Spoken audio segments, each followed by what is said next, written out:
Hello, friends, and welcome to Chasing English. This is not just a channel. This is a place for you to practice reading, listening, shadowing, and reflexes in English every single day. The more you practice with us, the better your English will become. Step by step, day by day, your English will grow stronger. So, relax, listen carefully, and join us on this journey. Today, we start a very special story. It is not only about a company. It is about two men, a dream, and how they changed the world. This is the real story of Sony. Imagine Japan in the year 1945. The war had just ended. Cities were broken, homes were gone, and people were sad and tired. In Tokyo, many buildings were destroyed. Families had no food, no work, and no future. But in the middle of this sadness, two men stood up. Their names were Masaru Ibuka and Akio Morita. Masaru Ibuka was an engineer. From the time he was a boy, he loved machines. He liked to open radios and clocks, not to break them, but to learn how they worked. He always thought, if something exists, it can be made better. After the war, he had nothing left. No job, no home. But he didn't stop. In a small, broken room inside a damaged building in Tokyo, he began to build again. The room was tiny, only as big as a kitchen. There was no fan, no heater, no windows. Just burnt bricks, broken chairs, and one big dream.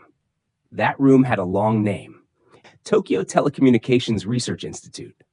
But really, it was just one man, with a few tools and a lot of hope. He started making radios, small machines, and tools. But Ibuka could not do it alone. At the same time, there was another man, Akio Morita. He was different from Ibuka. Morita came from a rich family of sake brewers. His father wanted him to take care of the family business. But Morita dreamed of something bigger. He wanted Japan to stand again and become a leader in the world. Morita was a communicator, a leader, and a visionary. When Morita read about Ibuka's small lab in the newspaper, he became curious. The two men met. One was quiet and technical. The other was bold and full of vision. They were different, but when they talked, they both felt it. Together, we are unstoppable. Masaru Ibuka and Akio Morita wanted to do something nobody believed possible. Japan had just lost the war. People were poor, hungry, and without hope. Most people said, electronics? Who cares about that now? Japan cannot make good technology. Even Japanese people did not believe in their own country's products. But Ibuka and Morita thought differently. They said to each other, we will not follow the world. We will lead it. Their first product was very simple, a rice cooker. But it didn't work well. The rice burned and nobody wanted to buy it. For many people, this would be the end, but not for Ibuka and Morita. They just laughed and said, so what? We failed. Let's try again. They started to build new things, test new ideas, and experiment with electronics. Then one day, they saw a big opportunity. At that time, American radios were everywhere. Japan had no radios of its own. People thought it was impossible to make one because Japan had no transistors, no strong factories, and no experience. But Ibuka had a crazy idea. Let's make the first Japanese transistor radio. People laughed.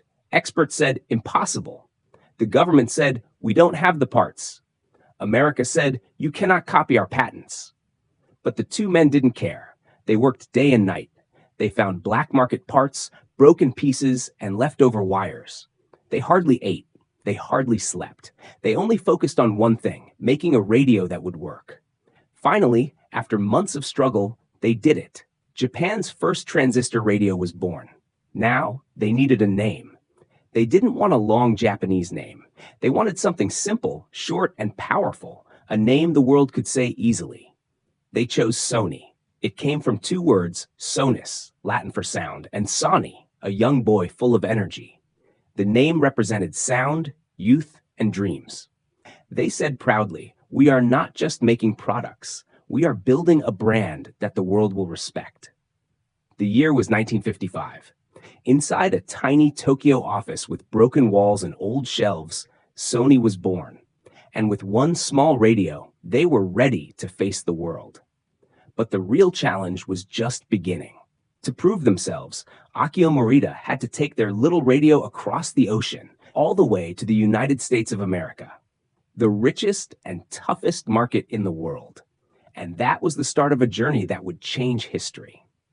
Akio Morita packed one small suitcase. Inside were a few clothes, a dictionary, and two transistor radios. He looked at the little radios in his hands and whispered to himself, "They don't know us yet, but one day they will." He boarded a plane and flew to New York City.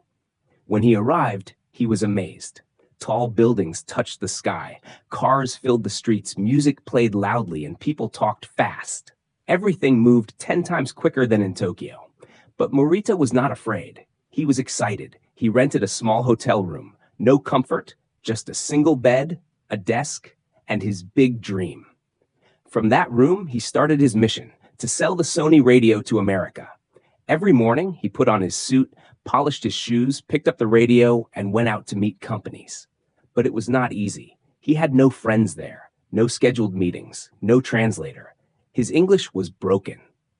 Sometimes he used hand gestures or drew pictures to explain. Many people shook their heads. Some laughed. "A Japanese radio? That will never sell here." He was rejected again and again. But rejection did not break him. He had already walked through war ruins. He had seen hunger and poverty. He knew how to keep going. Then one day, Morita noticed something. American radios were big, heavy, and expensive. Sony's radio was different. It was small, light, and portable. He changed the way he spoke. Instead of saying, "This is a Japanese radio," he said, "This is music you can carry in your pocket. Walk with it, travel with it. It's for young people." That line caught attention. Teenagers and music lovers became curious.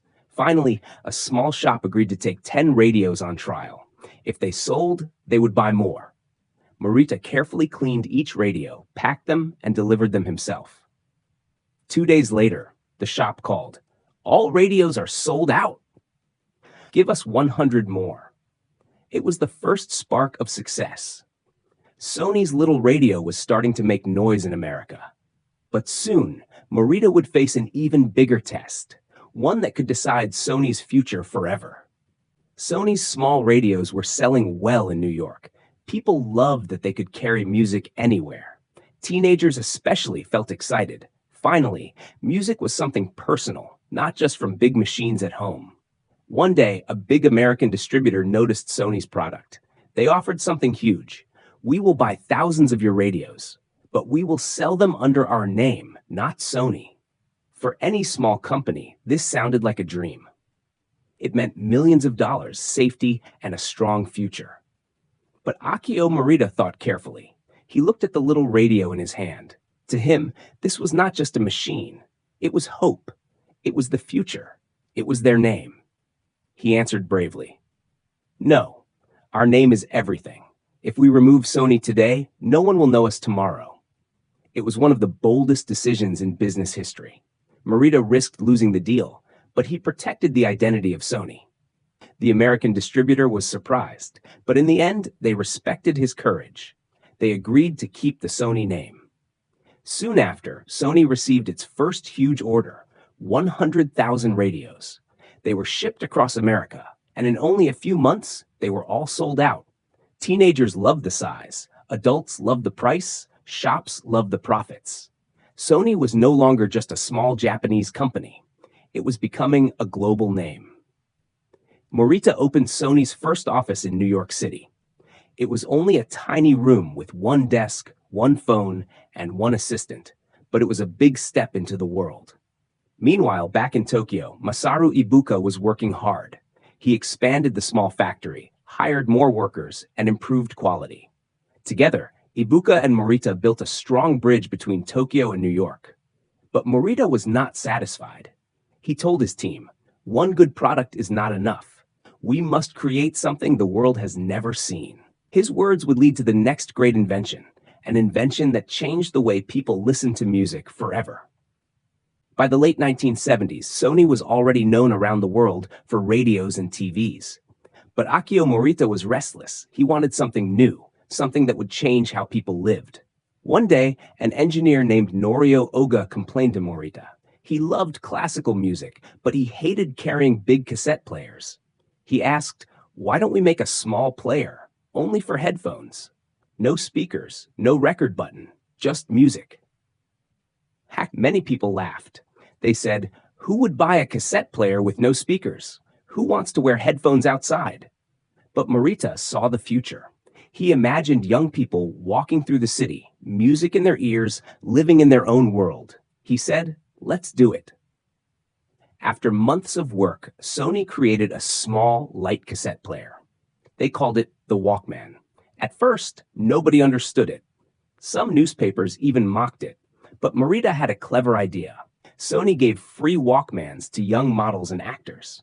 They wore bright clothes, smiled, and listened to music in parks, trains, and on the streets. People watched them and thought, wow, that looks fun. I want one too. Soon, the Walkman became a worldwide trend. Within 5 years, Sony sold over 10 million Walkmans. Music had changed forever. Before, music was shared in rooms. Now, music was personal. Everyone could carry their own world of sound. Later, Sony would go on to create the PlayStation, one of the most successful gaming consoles in history. They also entered movies and music, becoming one of the biggest entertainment companies in the world. But all of this started with two men in a broken room, after a broken war, holding nothing but a dream. The lesson of Sony's story is simple.